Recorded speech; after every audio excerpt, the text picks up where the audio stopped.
Hi.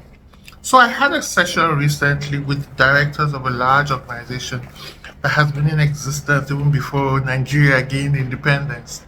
And I was so excited because here I was talking to mature individuals in a mature organization, and many of us in entrepreneurship have not yet smelled anything close to maturity. We're almost still at the growth, the early stages growth, or we're growing. But maturity is a different ball game.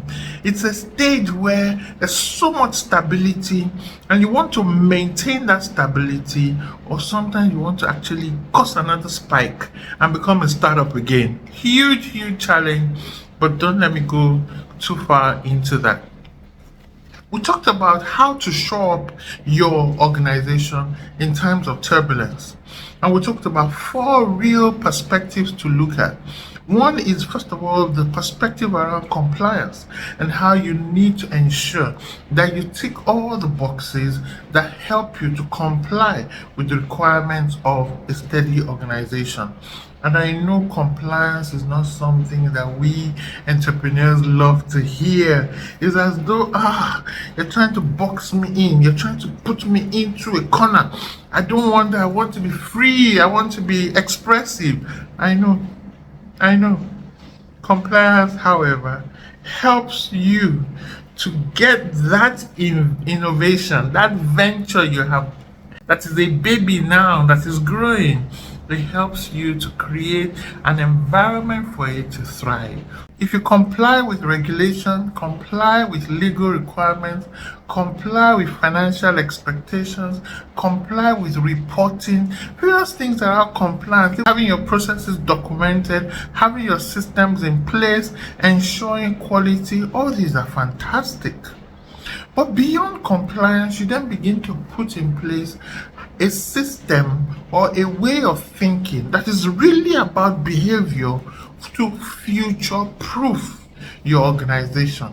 So beyond compliance, you then begin to think of future proofing. And to future proof, it's now about your people. How are they prepared in talent? How are they prepared in their mindset? How are they prepared culturally? How are they prepared for change and for times of progress? How are people prepared from when we have to struggle and bootstrap to when there's a lot of cash? Are we going to mess it up, or are we going to handle it properly? Future proofing is not just to prepare for hardship. Sometimes it's actually to prepare for success. How do you ensure that that success does not get so ingrained in us that we're not even prepared anymore for the nightfall, for the times of darkness?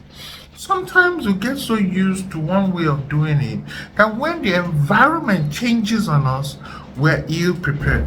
So future proofing tries to imagine what happens when our population doubles. What happens when our market share triples? What happens when one of the competitors in our sector goes under and we need to mop up that demand that comes rapidly? What happens when new countries open up to us? That's future proofing, planning ahead and future proofing.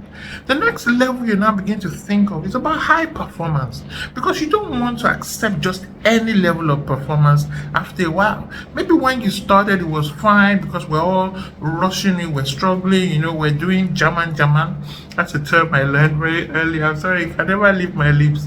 It's just about, making do with what you have. But at the point you must demand high performance. And high performance is so tied to what motivates your people beyond what is written to that which is discretionary.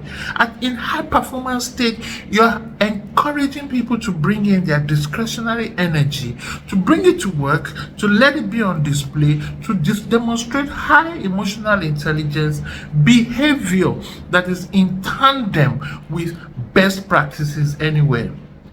Then you move on to make your team strategic assets. We're going to talk about strategic assets some other time, but these are the four levels to be mindful of: compliance, to future proofing, to high performance, then strategic asset.